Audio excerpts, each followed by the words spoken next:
eternidade, a vida eterna, e são capazes de fazer qualquer coisa por ela. Se a eternidade estivesse à venda, certamente seria uma das coisas mais vendidas, mesmo que o preço fosse exorbitante, mas seria uma das coisas mais vendidas. Todas as religiões, inclusive o ateísmo, prometem algum tipo de vida após a morte. Algumas religiões falam de infinitas reencarnações.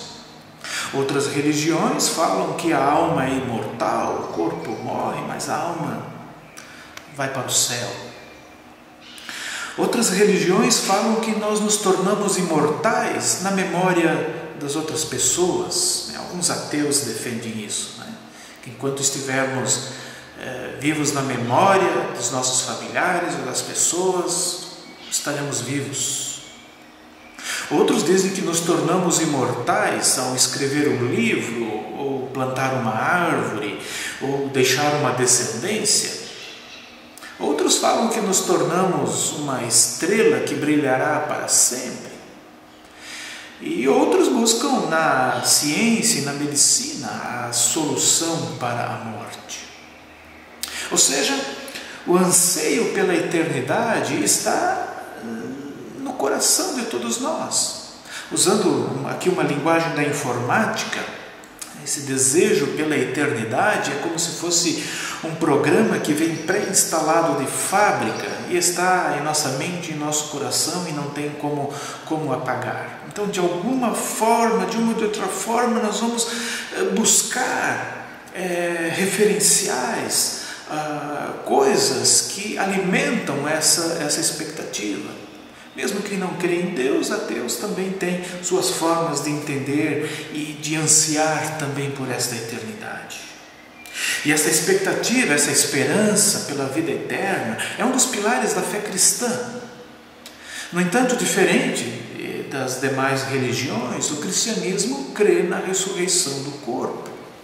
Não é apenas a alma que será salva, iremos ressuscitar no corpo. E mais do que expectativa nisso, mais do que crer nisso, o cristianismo deu provas de que isso é possível. A ressurreição de Jesus, a ressurreição é possível.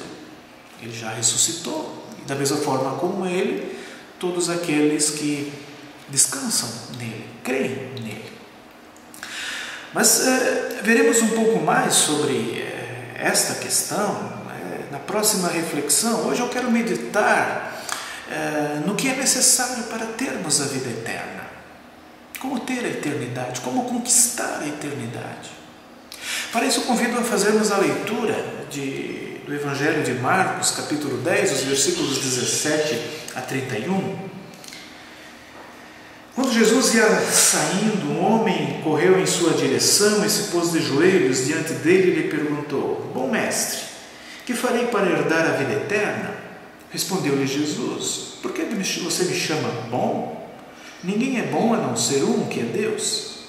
Você conhece os mandamentos: não matarás, não adulterarás, não furtarás, não darás falso testemunho, não enganarás ninguém, honra teu pai e tua mãe.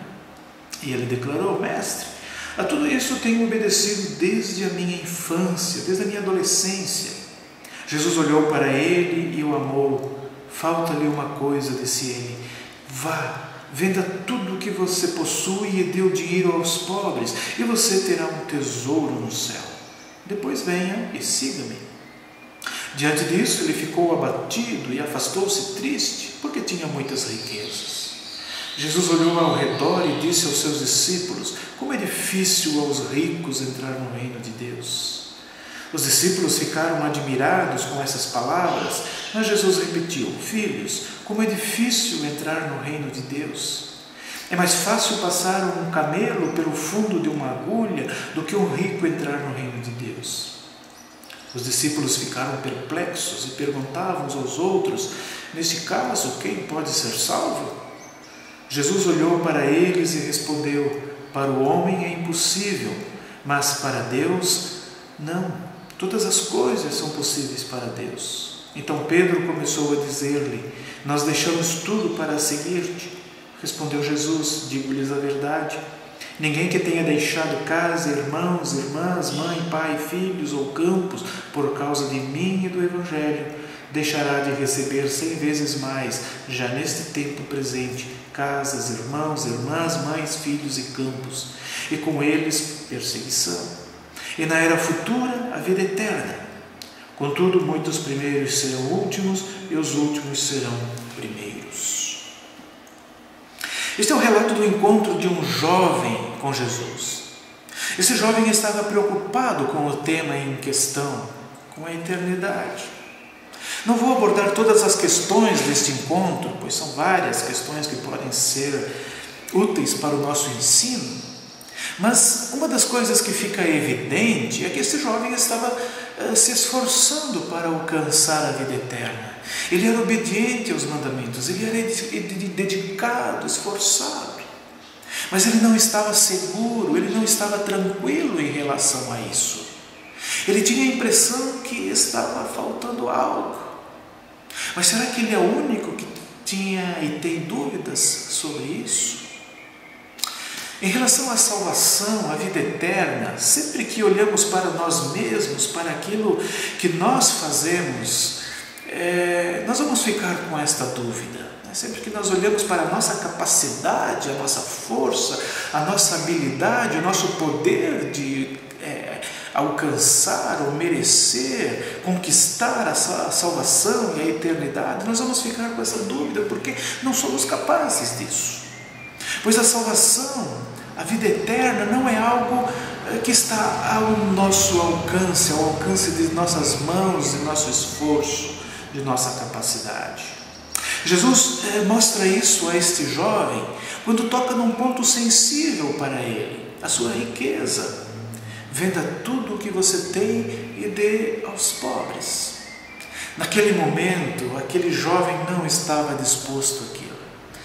Ele não queria abrir mão de tudo aquilo que ele tinha conquistado, tudo aquilo que ele tinha se prendido. Não estava disposto a abrir mão.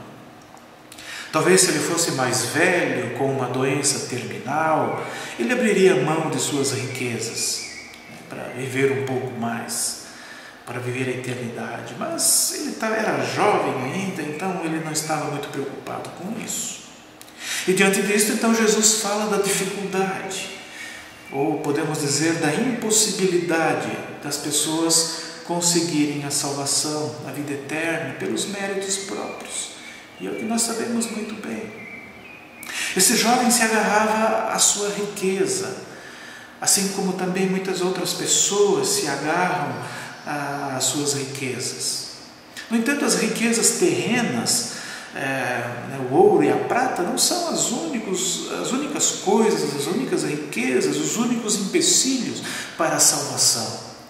Neste caso, para este jovem ele não conseguia abrir mão disto. Mas existem outras coisas que nos prendem, que nos impedem de seguir Jesus, inclusive para a casa do Pai. O fato é que nós amamos demais a nossa vida e nos ocupamos tanto com ela que não vivemos pensando na eternidade. Nós só pensamos no aqui e agora, só vivemos para aqui e agora. Não estamos planejando a nossa eternidade, não estamos buscando riquezas no reino de Deus, estamos buscando riquezas para aqui e agora, tentando viver o máximo aqui e agora. E assim como este jovem, então temos a incapacidade, muitas pessoas possuem esta incapacidade de pensar na eternidade e de abrir mão das coisas que conquistou, das coisas que possui. E como eu já disse, as riquezas, o ouro e a prata não são as únicas coisas. Mas qualquer coisa que nós atribuímos valor suficiente para não conseguir abrir mão, é isto que nos impede muitas vezes de viver, experimentar a eternidade. Mas do que você não consegue abrir mão, o que faz você se afastar de Jesus triste por não conseguir se libertar? Bens, família, os ideais, os desejos, as ambições, os prazeres, ou talvez o ódio, a vingança, mágoas e tantas outras coisas que prendem as pessoas no seu mundinho e os tornam incapazes de seguir Jesus em plenitude e viver nessa expectativa da eternidade. Podemos concluir então que é impossível para o ser humano se salvar? Sim, é isso mesmo. Para o ser humano é impossível se salvar. É isso que Jesus está dizendo, não só para o rico, não só para os ricos. Aqui é um exemplo que Jesus está usando, mas para todos aqueles que buscam a salvação por meio da sua própria força, de sua capacidade, de sua riqueza, estes serão incapazes de conseguir a salvação. No que depender de nós, estamos condenados ao inferno, à não vida, à não existência. Mas, esse mas, sempre tem um mas. Mas, como Jesus disse no versículo 27, ele diz, Jesus olhou para eles e respondeu: para o homem é impossível, mas para Deus não.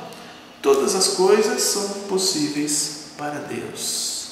Ou seja, para Deus é possível nos salvar. E Deus já nos ofereceu a salvação. Nos deu a salvação por meio de Jesus.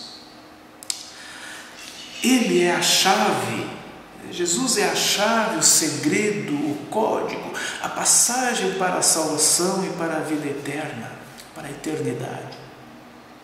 Ele é a nossa garantia de salvação. Tudo depende dele e somente dele, do que ele conquistou na cruz do Calvário. Enquanto estivermos com Jesus, a salvação, a eternidade estará garantida. E nesse processo de viver, de estar e caminhar com Jesus, de ouvir dele, aprender com ele, algo tremendo vai acontecendo. Vejam o que diz Hebreus capítulo 4, versículo 12. Pois a palavra de Deus é viva e eficaz, é mais afiada do que qualquer espada de 2 gumes. Ela penetra ao ponto de dividir a alma e espírito, juntas e medulas, e julga os pensamentos e intenções do coração. A palavra de Jesus, a palavra de Deus, ela é capaz de penetrar o mais profundo de nossa vida. E essa palavra ela vai nos cortando e vai nos separando também das coisas que nos prendem a este mundo. Há coisas que nos prendem nesta vida. E com isso nós vamos aprendendo que neste mundo nada nos pertence e daqui nada levamos. É isto que a palavra vai fazendo em nós, essa palavra cortante, essa palavra penetrante que vai cortando. Ela vai também nos separando então dessas coisas, desse mundo. Ela vai abrindo os nossos olhos para enxergarmos além das coisas que temos nesse mundo, que possuímos aqui, fazendo com que nós tenhamos mais facilidade de abrir mão das nossas riquezas ou de outras coisas que nos prendem nesta vida. Vamos aprendendo a nos desapegar das coisas deste mundo e a olhar para a eternidade, olhar para o reino de Deus. Porque precisamos colocar isto como um alvo de nossa vida, como uma meta e caminhar nesta direção, acompanhados de Jesus, que nos garante acesso. E então, confiando única e exclusivamente neste Jesus, estaremos preparados para deixar tudo e segui-lo, inclusive para a casa do Pai, onde Ele nos dará tudo o que nós necessitamos. Viva nessa expectativa, viva também esperando pelo reino de Deus, pela eternidade. Que Deus nos abençoe. Amém.